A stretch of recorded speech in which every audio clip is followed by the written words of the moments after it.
আমাদের বড় সমস্যার বিষয় হচ্ছে কি আমরা যে টেন্স বুঝি না যে আসলে কোন টেন্সে কি পড়ে, তাই না? তাই আজকে আমরা যে চেনার উপায় আর যে স্ট্রাকচার জানা থাকলে আমরা অটোমেটিকলি পারবো। কারণ আমরা যখন বাংলা বলি তখন আমরা বুঝতে পারি না যে আসলে কোন টেন্স অনুযায়ী হয়, ঠিক না? কিন্তু আজকে পারবো। এই যে মনে করো এটা যে প্রেজেন্ট টেন্সে আমরা আজকে কিন্তু 6টা টেন্স নিয়ে আলোচনা মানে এই ক্লাসে, আর পরবর্তী ক্লাসে আলোচনা করবো আর 6টা নিয়ে, ঠিক আছে? তাহলে 12টা টেন্স জানা থাকলে আর নো প্রবলেম।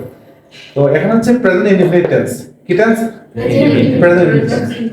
চিনবার উপায় বাংলা ক্রিয়া শেষে রসই এ সন্ধক অন্ত্যস্ত রেন জান ইত্যাদি থাকবে। এগুলো একটু কম থাকে, তবে এগুলোই বেশি, অথবা এগুলোর মতো উচ্চারিত হবে, ঠিক আছে? যেমন আমরা বলি তুমি বাজারে যাও, তুমি কাজটি করো, ঠিক আছে? সে আমাকে সাহায্য করে, লাস্টে এ উচ্চারিত হয়েছে না, সন্ধক অন্ত্যস্ত, এভাবে হয় না? এইভাবে বাংলা ক্রিয়া শেষে হয় উচ্চারিত হবে, না হয় থাকবে, ঠিক আছে? যদি হয় স্যার তাহলে আমরা কি স্ট্রাকচার ইউজ করবো? এই স্ট্রাকচার, ঠিক আছে? এই মানে এই স্ট্রাকচারটা আমরা ব্যবহার করব। Subject plus verb one S অথবা ইএস। এস বা ইএস কখন হবে স্যার? এই যে আমাদের নোটটা আছে এখানে।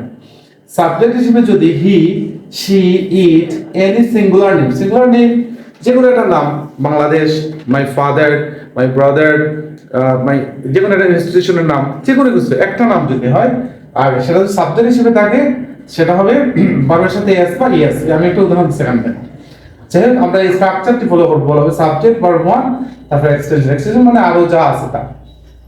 এখন দেখো প্রথম উদাহরণ দিয়ে খেয়াল করো, আমরা ইংরেজি শিখি।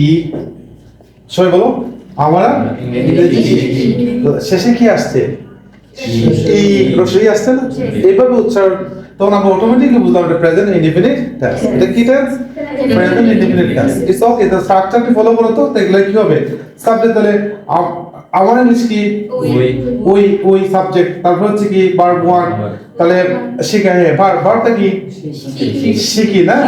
তাহলে শিখা ইংলিশ কি? লার্ন। শিখা ইংলিশ কি? We learn. তারপর ইংলিশ। ওই যে এক্সটেনশনটা হচ্ছে এটা।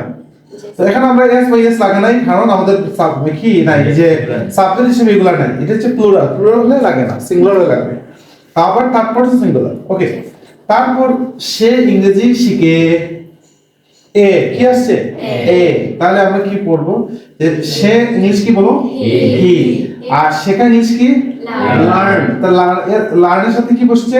এস। কেন স্যার? এই যে সিঙ্গুলার, তার পারসন সিঙ্গুলার আসছে, ঠিক আছে? অথবা আমরা এমনি মনে রাখতে পারি যে হি, শি, ইট, এনি সিঙ্গুলার নাম থাকলে আমরা কি ব্যবহার করব? প্রেজেন্ট ইনডিফিনিট টেন্সে কি বসবে? এস বসবে। ওকে, আচ্ছা, থ্যাংক ইউ। তারপরে ইংলিশ আমরা কি বুঝছি এটা? এবং আমরা যে কোনো বাক্য আসতে চিন্তা করবো যে কোনটার মধ্যে পড়ে, এই কোনটার মধ্যে পড়ে। আজকে 12টা টেস্ট দিয়ে শিখবো। এই ক্লাসে এই 6টা, আর পরের ক্লাসে আরো 6টা। তাহলে মানে খুব ধরতে পারবো তারা, আমি তো টেস্ট করবো মানে কার কতটুকু আইকিউ পাওয়ারটা ভালো দেখবো। তারপর স্যার প্রেজেন্ট কন্টিনিউয়াস টেন্স, ঠিক আছে? চিনবার উপায়টা হচ্ছে কি বাংলা ক্রিয়া শেষে কি বসবে? সো, সি, স্যান ইত্যাদি থাকবে, ঠিক আছে? ওকে, তাহলে আমরা একটু দেখি। তো স্ট্রাকচারটি বলো, সাবজেক্ট প্লাস তারপর কি? এম, ইজ, আর, ঠিক আছে? প্লাস ভার্বের সাথে ভার্ব ওয়ান মানে প্রেজেন্ট ফর্মের সাথে কি? ING extension. ওকে, তাহলে আমরা একটু উদাহরণ দেখি। আমি এখন ইংরেজি শিখছি। আগে ছিল শিখি, এখন হচ্ছে শিখছি। চেঞ্জ হয়ে গেছে কিন্তু। তাহলে স্যার চেঞ্জ হয়ে যাবে, টেন্স চেঞ্জ হয়ে যাবে। তাহলে কি বসবে এখানে? I am learning English. তাহলে আই এর আই, তারপর স্ট্রাকচার আমরা ফলো করলাম না? স্ট্রাকচার হচ্ছে সাবজেক্ট, তারপর হচ্ছে am, is, are. Okay, am is are আমি একটু আগে বলি। আই এর সাথে শুধুমাত্র আই এর সাথে কি বসবে? এম। আর ওই যে তারপর সিঙ্গুলার আমরা পাইছিলাম এখানে he, she, it, any singular name, তার সাথে সবার সাথে কি বসবে? ইজ। আর প্লুরাল যে কোনো কিছু হলে মনে করো উই, দে, ইউ, এগুলোর সাথে বসবে কি? আর। একে তাহলে আমরা এই তিনটা মানে যে কোনো একটা ব্যবহার হবে। তাহলে আমি একটা বুঝলাম যে প্রেজেন্ট কন্টিনিউয়াস টেন্স। তাহলে আমরা কি লিখবো? সাবজেক্ট আমি ইংলিশ কি? আই। তারপর এম, তারপর কি? এই যে আমরা শিখছি না, শিখছির সাথে কি বসবে?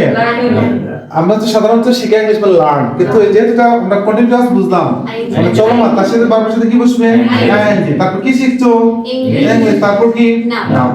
আমাদের এটা খেয়াল করতে হবে, বাংলা বাক্য যেভাবে ইংলিশ বাক্য সেভাবে হয় যে না স্যার। একটু দেখো, সাবজেক্ট ঠিক আছে, এম আমরা তো লাগাইলাম মানে আয়ের সাথে এম, কিন্তু তারপরে ভার বাংলা ক্রিয়া শেষে ভারটা কিন্তু শেষে দিই। আর ইংলিশ ক্রিয়া শেষে ভারটা কিন্তু মধ্যে মানে সাবজেক্টের পরে থাকে, তাই না? এটা ফলো করতে হবে। তারপর কি শিখছি? ইংলিশ, এই যে ইংলিশ শিখছি, তারপর কখন এখন। ওকে, নাও সামনে দিলে অসুবিধা না, দিতে দেওয়া যায়, কিন্তু শেষে দিলে সুন্দর হয়। ওকে, তারপরে একইভাবে he is learning English, he এর সাথে is, we are learning English. Okay, now সেই দিতে পারো। তাহলে এভাবে আমরা যে কোনো কিছু পারবো, মানে কোনটা কন্টিনিউয়াস টেন্স যদি হয় আমাদের কি শিখতে হবে? স্ট্রাকচার ভালোভাবে শিখতে হবে। আর ওই যে আরেকটা হচ্ছে ভার্বের ফর্মগুলো, ভার্বের ফর্মগুলো যে verb, present form, past form, PP, না এগুলা মানে ভালোভাবে জানাটা দরকার।